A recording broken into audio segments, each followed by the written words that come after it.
সুপ্রিয় দশম শ্রেণীর শিক্ষার্থীরা, তোমাদের 2026 সালে এসএসসি পরীক্ষার জন্য হিসাব বিজ্ঞান অর্থাৎ অ্যাকাউন্টিং এই সাবজেক্টটির জন্য শিক্ষা মন্ত্রণালয় অর্থাৎ বোর্ড থেকে যে শর্ট সিলেবাসটি দেওয়া হয়েছে সেটি তোমাদেরকে দেখিয়ে দিয়েছে। শিক্ষার্থীরা, এখানে অনেকগুলো অধ্যায় কমিয়ে তোমাদেরকে নির্দিষ্ট করে কয়েকটি অধ্যায় দেওয়া হয়েছে। শিক্ষার্থীরা, প্রথমে আমি তোমাদেরকে সিলেবাসটি দেখিয়ে দিচ্ছি, অর্থাৎ মান বন্টনটি প্রশ্নটি কেমন হবে সেই বিষয়টি তোমাদেরকে দেখিয়ে দিচ্ছি।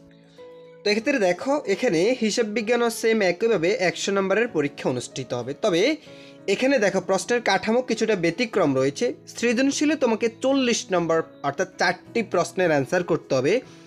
আর্থিক বিবরণী থেকে একটা প্রশ্ন থাকবে, সেটা সৃজনশীল না, একটা প্রশ্ন থাকবে, সেখানে 20 নম্বর দেওয়া হবে।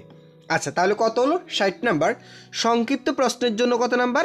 10 নাম্বার। কত হলো? 70 নাম্বার। বহু নির্বাচনী প্রশ্ন হলো 30 নাম্বার।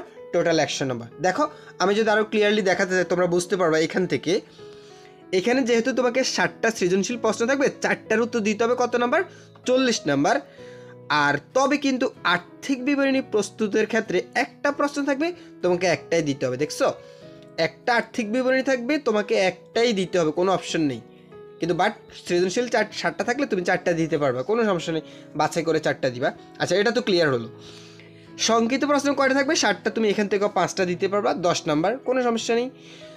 আর বহু নির্বাচনী প্রশ্ন 30টা থাকবে, 30টাই দিতে হবে। তাহলে এখান থেকে বুঝতে পারলাম 60টা সৃজনশীল থেকে 4টা 40 নাম্বার, আর্থিক বিবরণী একটা দিবা 20 নাম্বার, কত হলো? 60 নাম্বার। সংক্ষিপ্ত প্রশ্নের জন্য 10 নাম্বার, কত হলো? 70 নাম্বার। আর বহু নির্বাচনী প্রশ্ন হলো 30, কত হলো? 100। টোটাল হচ্ছে 100।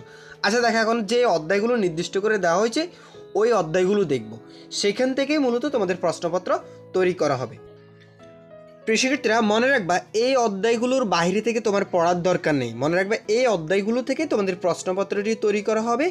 সো যেমন তোমাদের দ্বিতীয় অধ্যায় লেনদেন, এই অধ্যায় থেকে তোমাদের অঙ্ক আসবে, ঠিক আছে? তৃতীয় অধ্যায় দুতরফা দাখিলা পদ্ধতি, এই অধ্যায়টি পড়বা। আচ্ছা, এরপরে রয়েছে চতুর্থ অধ্যায় মূলধন ও মুনাফা জাতীয় লেনদেন, এখান থেকে পড়বা। এরপরে রয়েছে তোমাদের এখানে ষষ্ঠ অধ্যায় হচ্ছে জাবেদা, সপ্তম অধ্যায় হচ্ছে খতিয়ান, ঠিক আছে? এখানে বিষয়গুলো দেওয়া আছে, টপিকগুলো। নবম অধ্যায় হচ্ছে তোমাদের রেওমিল।